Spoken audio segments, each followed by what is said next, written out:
Good morning po family mga kapiesta, mga ka-followers. Duty na naman po si kapiesta, kaya araw-araw fiesta na naman po Quezon City Drug Treatment and Rehabilitation Center. Magluluto po tayo ng agahan nila ng spaghetti po. Sasamahan po natin ng tinapay, syempre para busog-lusog ang family. At hindi lang busog-lusog, para healthy ang family. Syempre, start na po tayo. Let's go! Aray ko naman! Ito nga po pala yung bawang at sibuyas na gagamitin natin sa panggisa. Ito naman po yung beef giniling. At ito naman po yung fish niya. At ito naman po yung pasta niya. Spaghetti pasta po, mushroom. At spaghetti sauce po. At medyo nagahul nga po pala ako rito kasi naubusan ako ng gasol. Ng tangke po, ng gas. Palit po ako. Napakabigat po kasi nito. Yan po. Kaya medyo nagahol po ako sa pagluluto. Pero okay naman. Kaya pa rin. Yan po. Okay.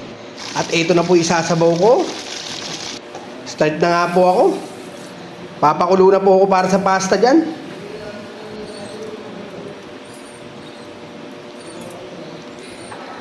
Yan, sisindihan ko na po yan. Takpan na po natin. At ito naman po yung sa kabila. Ito pong pinakulo ko, nilagyan ko na po na asin yan at mantika. Siyempre yung pasta po para hindi po siya magdikit-dikit.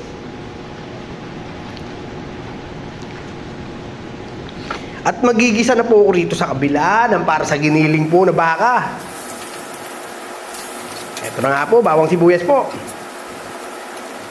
At yung beef po pala rito, dito medyo ako nahirapan kasi naka-frozen pa po, tigas pa. Tagal ko po itong pinalambot.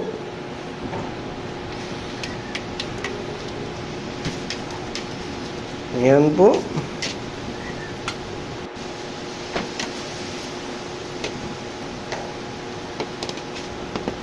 Tagal ko po pinalambot nito. Medyo pinas-forward ko na siyempre para mabilis.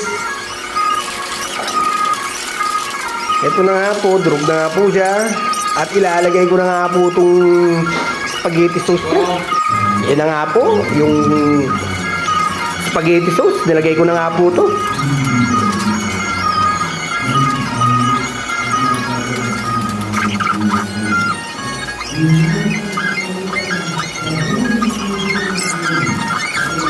Ayan po, ayan po.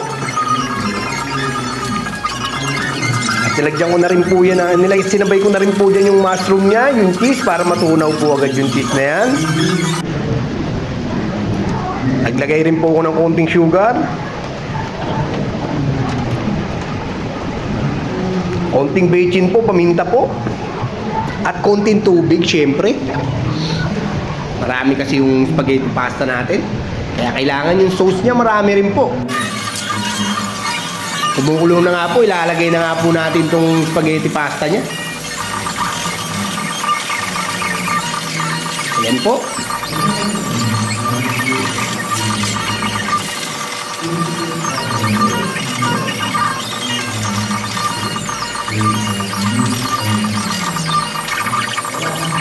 Mekos-mekos lang, syempre, mekos-mekos. Magbubuo-buo yan pag di nyo po hinalo. Pati yung sauce po sa kabila, sabay na po halo yan kasi masusunog po yung gitna niyan. Malakas po ang mga apoy namin dito. At naglagay rin po ako rito ng banana ketchup. Kunti na nga lang po, busog-lusog na naman po tayo nito. Family mga kapiesta, malapit na po maluto to. Eto na nga po. Okay na to! Pwede na to!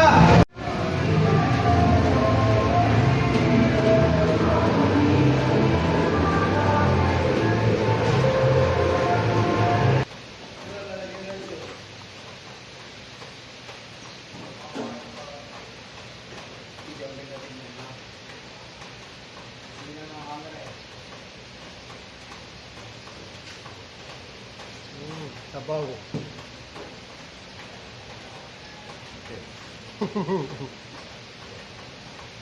Yes ba?